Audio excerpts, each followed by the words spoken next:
ওই হাল্ক, এখন কটা বাজে জানিস? এখনো ঘুমাস কেন? মা প্লিজ আমাকে একটু ঘুমাতে দাও, এইভাবে বিরক্ত করো না। ঘুম থেকে না উঠলে কিন্তু পানি ঢালবো। যা ইচ্ছা করো তুমি। ও মা গো, বাঁচাও! একে তো মাঘ মাস, তার উপর মায়ের বৃষ্টি। এই তো অলস হাল্ক, আজ 4 দিন পর ঘর থেকে বের হলো। আমি যদি বিয়ে করি তাহলে আমার সব কাজ তো আমার বউই করবে।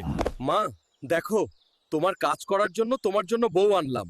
তুই এসব কি করেছিস? তুই তো নিজেই খেতে পারিস না, ওকে খাওয়াবি কি? ওসব বাদ দাও মা, আগে ঘরে চলো।